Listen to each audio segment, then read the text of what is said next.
তরফ থেকে চেষ্টা করব।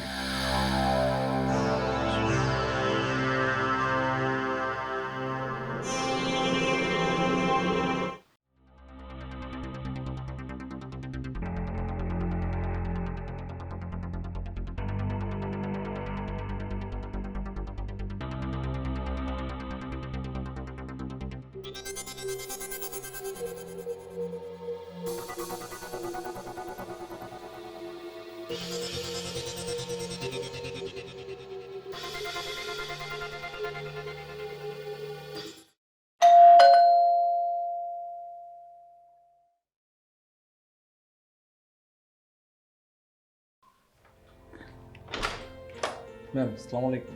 ওয়ালাইকুম আসসালাম। আপনি? আপনাকে তো চিনলাম না। ম্যাম স্যার কি বাসায় আছেন? না, আমি এখন বাসায় নেই। কেন? কি দরকার? অ্যাকচুয়ালি ম্যাম কিছু পেপার নিয়ে আসছিলাম, স্যারের সিগনেচার লাগতো তো সেজন্য আপনার বাসায় আসা। উনি তো এখন বাসায় নেই, কিছুক্ষণের মধ্যে চলে আসবে। আপনি আসুন, ভেতরে এসে বসুন। জি থ্যাংক ইউ।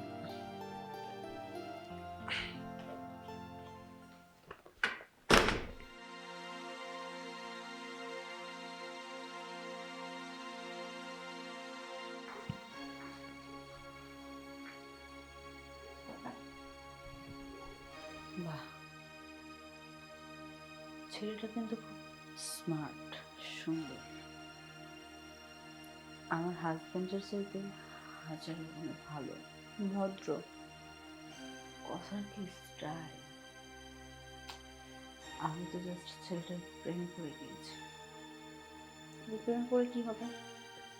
আমার ঘরে তো আছে গরু, এই গরু থাকলে আর কিছু হবে? তবে যাই হোক না কেন, ছেলের কথা বিক্রির ভিতর চলছিল। আমার স্বামী যদি ওর মতো হতো তাহলে অনেক আদর করতাম, যত্ন করতাম, অনেক ভালোবাসতাম। একা একা বসে আছে, একটু দেখে আসি কি করছে।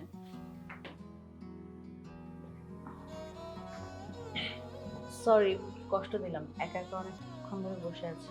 It's okay ma'am, no problem. Okay, মানে আপনার কাগজগুলো সাইনিং করা কি খুব দরকার? জি খুবই ইম্পর্টেন্ট। হুম, আচ্ছা বলেন, চা না কফি? থ্যাঙ্কস, কিছু লাগবে না। আর কিছু একটা তো খেতে হবে। কিছু একটা যদি না খান তাহলে কেমন দেখানো বিষয়টা। হাজার হলেও আমাদের অফিস থেকে আসছেন। ঠিক আছে, এত করে যেহেতু বলছেন তাহলে ছোট্ট করে একটু রং চা খাবো। রং চা? জি। আমি খুব ভালো দুধ চা বানাতে পারি। দুধ চা এনে দেবো? হুম, ভালো বানাতে পারলে তো হয় যায়। ওকে, দুধটা বাড়িয়ে দিব না কমিয়ে দিব? একটু বাড়িয়ে নিয়ে এসে। আচ্ছা, দুধ বেশি খান তাহলে না? জি। ওকে ওকে। চিনি কম না বেশি? চিনি কম। চিনি কম, সুগারে অ্যালার্জি হবে না? আসলে একটু ডায়েট করি তো সেজন্য সুগারটা একটু কমে খাই। না, আপনাকে দেখে অবশ্য মনে হয় না আপনি ডায়েট করেন। দেখতে শুধু খুব সুন্দর, স্মার্ট। আচ্ছা ঠিক আছে, আপনি বসেন, আমি চা নিয়ে আসি। জি।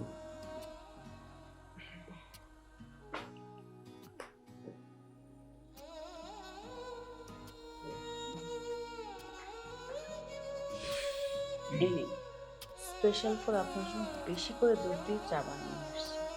Thank you so much. Welcome. আমার জন্য আপনি এত কষ্ট না করলেও পারতেন। আহা, এখানে কষ্টের কি আছে?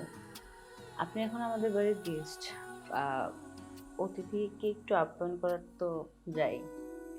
চাটা কেমন হচ্ছে? বলে ভাষায় প্রকাশ করার মতো না, খুবই সুস্বাদু। আচ্ছা, না অবশ্য সবাই আমার চার প্রশংসা করে, কিন্তু আচ্ছা যাই হোক, আপনার বাসা কোথায়? উত্তরাতে। উত্তরাতে? অনেক দূরে তো। আপনি এখন বের হলে তো যেতে পারবেন না, অনেক লেট হয়ে যাবে। না না ম্যাম, ইটস ওকে, আমি যেতে পারবো না। আরে না, যেতে পারবো বললেই হলো। আমরা তো প্রায় সময় গাড়ি নিয়ে যাতায়াত করি, অনেক দূর। আমাদের এখান থেকে প্রায় 6 থেকে 7 ঘন্টা লাগে উত্তরা যেতে। সো আজকে রাত আপনি এখানেই থেকে যান, যেহেতু সন্ধ্যা হয়ে গিয়েছে, আপনার পৌঁছাতে পৌঁছাতে অনেক রাত হয়ে যাবে। রাত বিরাতে রাস্তাঘাটে চলাফেরা না করাটাই বেটার। ঠিক আছে ম্যাম, তবে একটু প্রবলেম আছে তো, সেই জন্য আমার বাসায় যাওয়াটা খুবই ইম্পর্টেন্ট। হ্যাঁ, প্রবলেম আর কি, আপনি আমার পাশে থাকবেন, আমার কোনো প্রবলেম নেই। আপনার যদি প্রবলেম থাকে কোনো রকম আজকে রাতটা ম্যানেজ করে নেন, কালকে যেয়ে না হলে ঠিকঠাক করে নেবেন। দেখুন ম্যাম, বাসায় আমার স্ত্রী ভীষণ অসুস্থ, তাকে প্রোটেক্ট করতে হয় আমার। আমার যেভাবে হোক, যে কোনো মূল্যে হোক, তো বাসা যেতে হবে। বুঝতে পেরেছি। আচ্ছা, আপনার স্ত্রী আছে তাই না, অসুস্থ? কতদিন হলো বিয়ে করেছেন? এই তো 1 ইয়ার্স। বেশি দিন না তাহলে। যাই হোক, বেশি জোরাজুরি করবো না, যেহেতু আপনার বসের ওয়াইফ। আমার এতটুকু কথা তো আপনার রাখার দরকার তাই না? তা না হলে বিষয়টা কেমন দেখায়। এখন যদি আপনি আমাকে মানেন, সম্মান করেন, তাহলে আমার বাসায় থেকে যাবেন আজকে রাতটা। যদি আপনার টাকা পয়সার কোনো সমস্যা হয়, তাহলে আমি লাগলে টাকা পয়সা দিয়ে দিব, আপনি আপনার ওয়াইফকে পাঠিয়ে দিবেন, সে ডাক্তার দেখায় নেবে। না, তেমনটা দরকার হবে না। আসলে আমি গিয়ে ওকে ডাক্তারের কাছে নিয়ে যাবো আগামীকাল সকালে। দেখেন, আজকে রাতটা থেকে যান, কোনো সমস্যা নেই, একদম রিল্যাক্সে থাকতে পারবেন আপনি। আমার বাসা তো ছোটখাটো না, অনেক বড়। আপনার যে কোনোভাবে ইচ্ছে সে কোনোভাবে থাকতে পারবেন, অবশ্যই বলারও কেউ নেই। আর আপনার স্যারের সাথে আমার কথা হয়েছে, এই যে মাত্রই কথা হলো, ও বললো আজকে নাকি আসতে পারবে না, মানে সকালে আসবে। তাই চিন্তা করলাম, যেহেতু অনেকটা সময় বসেই আছেন, আজকে একটা থেকে যান, ও যখন সকালে আসবে তখন না হলে পেপারটা সাইন করে নিয়ে যান। দেখুন ম্যাম, স্যার যেহেতু আসবে না, খুবই ইম্পর্টেন্ট ছিল এই পেপারগুলো সিগনেচার করা। তাহলে আমি আজকের মতো আসি, আমি অন্য একদিন আসি সিগনেচার করে নিয়ে যাই। যাবেনই তো। আচ্ছা, আপনার স্যালারি কত? 20,000 টাকা ম্যাম। মাত্র? আচ্ছা, আপনার স্যারকে বলেন আমি আপনাকে আরো 10,000 টাকা বাড়িয়ে দিব। তাহলে মোটামুটি মান্থলি আপনি 30,000 টাকা করে স্যালারি পাবেন।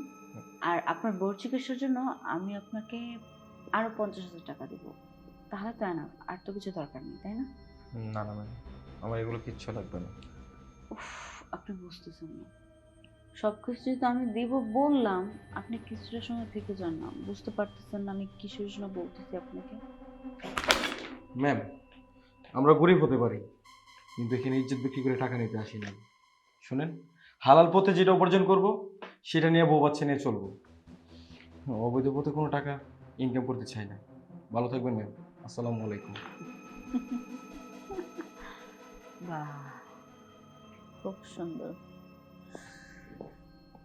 কিছুক্ষণ আগে তোমার প্রেমে পড়েছিলাম এতটুকু, আর এখন এতটুকু। তোমার আচার ব্যবহার আমাকে জাস্ট মুগ্ধ করে দিয়েছে। এরকম ছেলে সহজে খুঁজে পাবো না। খুব ভদ্র, কথার স্টাইল কি, যে কোনো কিছুর বিনিময় হোক তোমাকে আমার লাগবে, সেটা পরে সময় বোঝা যাবে।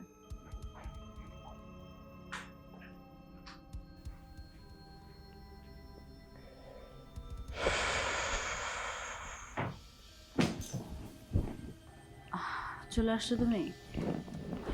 অনেকক্ষণ ধরে তোমার কথা ভাবছিলাম যে এখন পর্যন্ত কেন আসতেছো না, একা একা একদম ভালো লাগছে না। আহ, আমি খুলে দিই। কাজ করো না, ভাল লাগতেছে না, আমি খুব ক্লান্ত, আমাকে একটু রেস্টে থাকতে দাও। রেস্টে তো থাকবাই, আমি তো জানি তুমি খুব ক্লান্ত, এর জন্য তো বললাম আমি তোমার শার্টের বোতামগুলো খুলে দিই। বললাম তো বিরক্ত করো না, সারাদিন অফিসে কাজ করতে করতে আমি ক্লান্ত, আমাকে একটু রেস্ট নিতে দাও। সারাদিন অফিসে কাজ করো ঠিক আছে, বাসায় কি একটু বোর দিকে ফোকাস দিতে পারো না?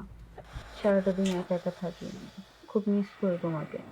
আর ইদানিং তুমি আমাকে ঠিক মতো সময় দিচ্ছ না, কেমন যেন দূরে দূরে থাকতেছো, আমার খুব একাকিত্ব লাগছে, বুঝতেছো না কেন তুমি? একা একা এভাবে আর কতদিন থাকতে পারবো আমি? তোমাকে বললাম না, আমাকে বিরক্ত করো না, যাও তো, আমাকে একটু রেস্ট নিতে দাও। আরে শোনো না, আমার না খুব মন চাচ্ছে আজকে, কেন জানি না খুব ইচ্ছে করতেছে তোমাকে কাছে পেতে। আহা, তোমাকে বললাম না, সারাদিন আমি বাইরে এত কাজ করি, কাজ করতে করতে ক্লান্ত, আর বাসায় এসেও যদি এত কাজ করতে বলো, তাহলে হবে না, আমি পারবো না। তুমি আহা, যাও আমি তো। তো তেমন কোনো কাজ করতে বলছি না। আর এই কাজটা করলে তো ছেলে মেয়ে উভয়ই শান্তি পায়, তাই না? আমি জানি সারাদিন অনেক বিজি থাকো, অফিসে অনেক কাজ, নানান ঝামেলায় থাকো, অনেক প্যারা যায় উপর দিয়ে। তাই তো এখন তোমার এই মন মানসিকতাটা ফ্রেশ করার জন্যই আমি বলতেছি, আসো না। হাই, তোমাকে বললাম না, যাও, আমাকে রেস্ট নিতে দাও। আরে আশ্চর্য, আর কতদিন এভাবে চলবে একটু বলতে পারো আমাকে? প্রতিদিন একটাই নাটক, একটাই নাটক। আর ভালো লাগে না আমার। জাস্ট তুমি মানুষ, সারাদিন অফিসের কাজ করো, বাইরে কাজ করো, অনেক বিজি থাকো, অনেক প্রেশারে থাকো, তোমার শরীর ভালো থাকে না। কিন্তু আমি আমি একা একা বাড়ির মধ্যে কিভাবে থাকি তুমি বুঝতে পারো? শোনো না, বুঝতে পারছি আমার দিকে তুমি ফোকাস দিবে না, তাই না? আমার নিজের ফোকাস নিজের দিকে দিতে হবে।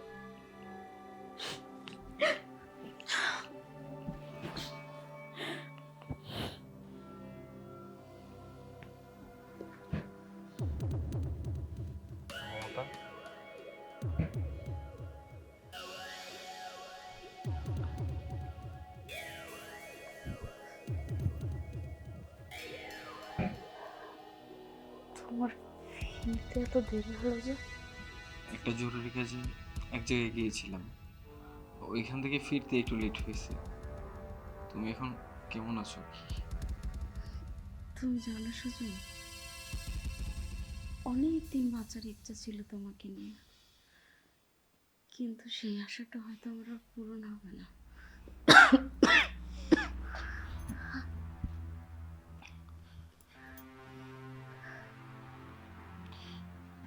ডাক্তার কে বলছে?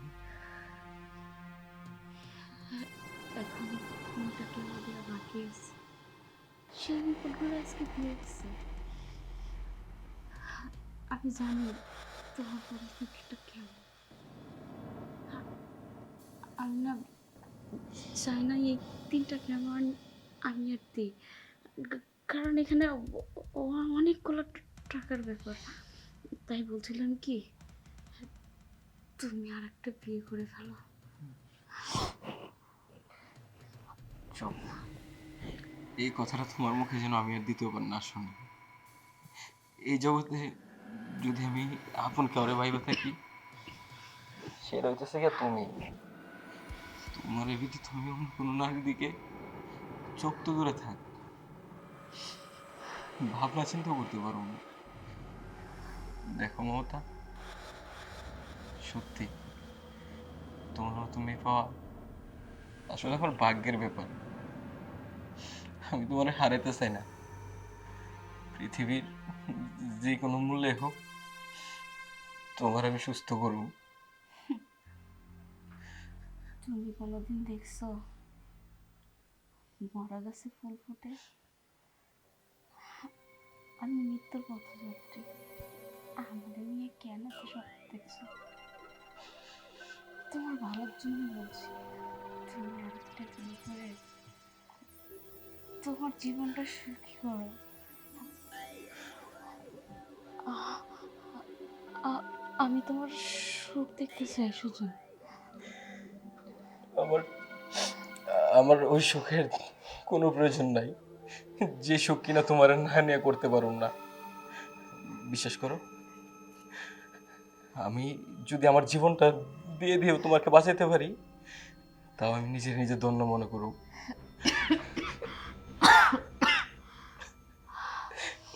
মমতা, আচ্ছা শোনো, কত টাকা লাগতে পারে? এক একটা কেমন দাম? 65,000 টাকা করে পড়বে। 65,000 টাকা? আমি এত টাকা কেমনে জোগাড় করবো?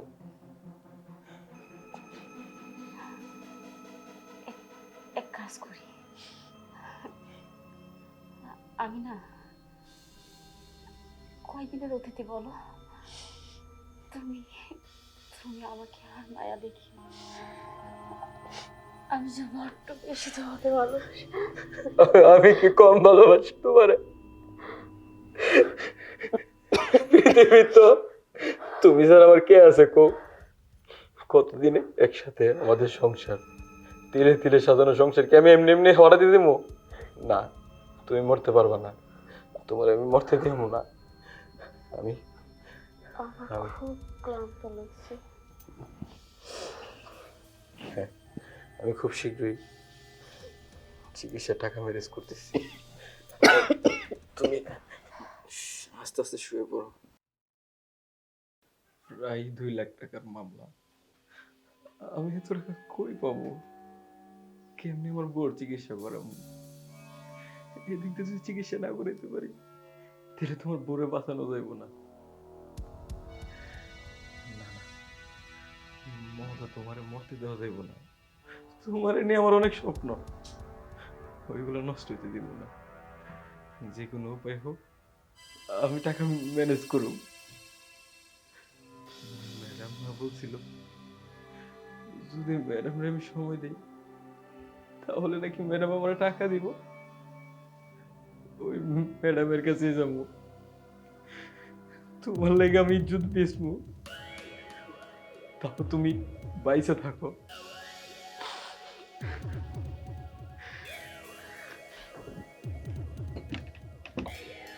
স্যার আসসালামু আলাইকুম। ওয়ালাইকুম আসসালাম। স্যার একটা কথা কোয়ার ছিল আপনারা, কেমন করি? আরে সংকোচ না করে কি বলবা বলে ফেলো। স্যার কিছুদিন আগে আপনার বাসায় গিয়েছিলাম।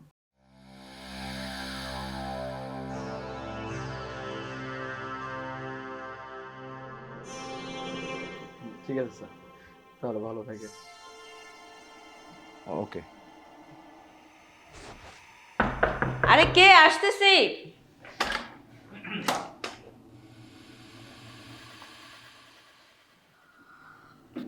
তুমি মেঘ না চাইতে জল, হ্যাঁ? এত তাড়াতাড়ি তুমি চলে আসবে আমি তো কখনো ভাবতেই পারিনি। আমার না খুব খুশি লাগতেছে তোমাকে দেখে। হঠাৎ কি মনে করে আমার কথায় রাজি, মানে যে প্রস্তাবটা দিয়েছিলাম রাজি হয়ে গিয়েছো?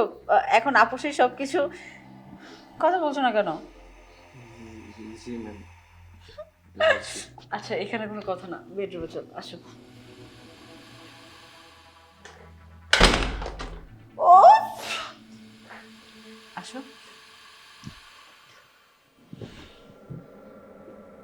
আমি তো এখন পর্যন্ত বিশ্বাস করতে পারছি না যে তুমি আজকে নিজের ইচ্ছায় চলে আসবে। তোমাকে দেখে আসলেই কেমন জানি ফিদা হয়ে গিয়েছে। তোমাকে দেখার পর থেকে আমার ঘরের স্বামীকেও কোনো ভালো লাগে না। কি করে ভালো লাগবে বলো? সময় তো দেয় না, আমার কোনো রেসপন্সই নেই তার কাছে। সারাদিন ব্যবসা কাজ, এখানে যাই সেখানে যাই, নানান কাজে অজুহাত দিয়ে আমার কাছ থেকে সবসময় দূরে থাকে। ইয়াং জেনারেশনের মেয়ে, এই বয়সে যদি স্বামী ছেড়ে একা একা থাকতে হয় তাহলে বিয়ে করার কোনো দরকার ছিল বলো? যেহেতু বিয়ে করে ফেলেছি, একটু হলেও স্বামীর সুখ পেয়েছি, এখন তো সুখের ভরপুর দরকার। যদি স্বামীর সুখ না পেতাম তাহলে প্যারা ছিল না। একবার যে মেয়ে স্বামীর সুখ পায় সে মেয়ে লং টাইম আদর ভালোবাসা পেতে চায়। যেহেতু স্বামী এখন টাইম দেয় না, তাই তোমাকে কত টাকা লাগবে বলো? ম্যাম উফ, বাদ দাও তো, এখন থেকে নো ম্যাম, শুধু ইভা।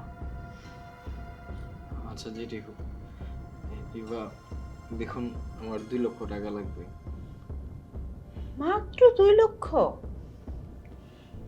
তুমি জাস্ট আমাকে খুশি করে দাও।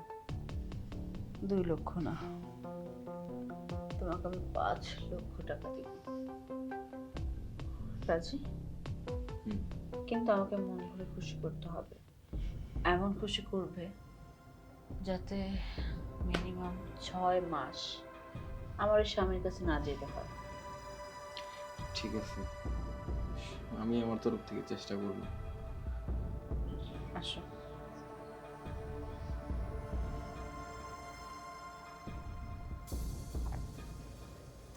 এই হারামি বাচ্চা, ওঠ! তোকে আমার অফিসে চাকরি দিয়েছে, আরে তোরা তো আমি কোনো কর্মচারী ভাবি নাই, আমার নিজের ভাইয়ের মতো ভাবছি, আমার নিজের ভাই বলে তোকে আমি রেখেছি। আর এই তার প্রতিদান। এই তোর বউ যে অসুস্থ, প্রতি মাসে মাসে তোর বউ চিকিৎসার টাকা পর্যন্ত আমি দেই। তো কোন চাওয়াটা আমি অপূর্ণতা রাখেছি? হ্যাঁ, তুই যে বাসায় যাতায়াত করিস প্রতিদিন, সেই খরচটাও আমি দিই। ইয়ে তুমি এই সময় চলে আসছো। আসলে দেখো, তুমি যেটা মিন করতেছো ব্যাপারটা ওরকম না। আমার চোখে একটা ময়লা পড়েছিল, সেই ময়লাটাই জাস্ট ও বের করতেছিল। স্যার, আপনি তো সবই জানেন, আমি আর কি বলবো আপনাদের। তুই কি বলবি?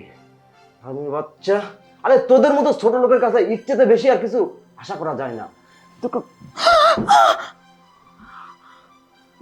ইয়ে মানে দোষ তো ও করেছে, তুমি আমার গায়ে হাত তুললে কেন? দোষও করেছে? হ্যাঁ, আরে ও আমাকে সব বলেছে। বলেছে মানে? কি বলেছে?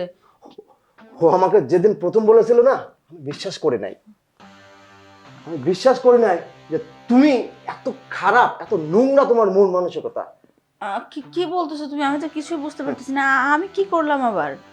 আমি ভাবতেও পারি না যে তোমার মতো মেয়ে এইসবগুলো করতে পারে, এত বাজে একজন প্রস্তাব দিতে পারে একজনকে।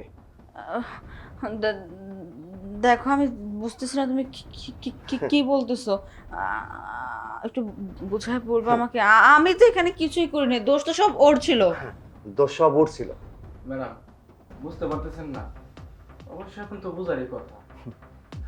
আপনি যে আমার কুপ্রস্তাব দিচ্ছেন, টাকার বিনিময়ে আপনার সাথে বেড শেয়ার করার কথা কইছেন, ওইগুলো না আমি স্যারের সব কিছু কইয়া দিছি।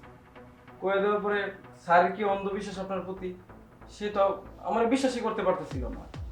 তাই প্ল্যান খাটায়া স্যারে আবার আপনার ঘরে আমার পাঠিয়েছি, আপনাকে শুধু হাতে নাতে ধরার জন্য। এই আর কি, এখন হাতে নাতে ধরুন। দেখো, আমি মানতেছি যে আমি ভুল করে ফেলছি। কি করবো বলো? তুমি যদি আমাকে ঠিকঠাক মতো সময় দিতা, তাহলে আজকে এই অন্যায়টা আমি ওর সাথে করতাম না। আমি আর কখনো এই ধরনের কাজ করবো না। প্লিজ, তুমি আমাকে একটা বারের মতো সুযোগ দাও, তোমার পায়ে ধরি। আমি যা করছি আর কখনো এই ধরনের কোনো কাজ করব না। তুমি আমার যেভাবে থাকতে বলো আমি সেভাবে থাকবো, তোমার কথা মতো চলবো। তুমি আমাকে সময় দাও আর না দাও, প্লিজ। আমার ভুল হয়ে গেছে। তুই যাবি না তোরে ঘাট ধাক্কা দিয়ে বের করে দেবো? তুই আমার চোখের সামনে থেকে এখন দূরে হয়ে যা, যা, তোর কোনো ক্ষমা নেই। সুজন, তোকে অসংখ্য ধন্যবাদ আমার বউয়ের আসল রূপটা ধরিয়ে দেওয়ার জন্য। আর তুই কোনো চিন্তা করিস না টাকা নিয়ে। তোর বউকে নিয়ে তুই হাসপাতালে যা, তোর যত টাকা লাগে সব আমি দিব। স্যার, শুনে অনেক খুশি হলাম স্যার। আসলে আপনার এই ঋণ আমি কোনোদিন শোধ করতে পারতাম না। আরে এটাকে ঋণ বলছিস কেন? আমি তো প্রথমেই বলছি, তোকে আমি কখনো কর্মচারী হিসেবে দেখি না, তোকে আমি আমার নিজের ভাইয়ের মতো দেখি। তুই যা ভাই, কোনো চিন্তা করিস না টাকার জন্য, যত টাকা প্রয়োজন সব আমি দেব। যা।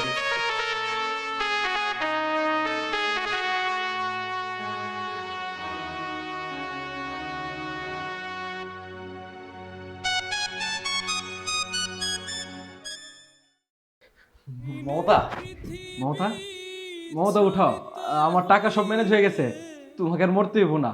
চলো আমরা হসপিটালে যাই। এ মমতা, উঠো মমতা। আমি বুঝতে পারছি যে আমার আসতে একটু দেরি হয়েছে, সেই জন্য তুমি আমার সাথে রাগ করছো। উঠো, আমরা হসপিটালে যেতে হইব তো। মমতা, মমতা, কথা বলো মমতা, মমতা।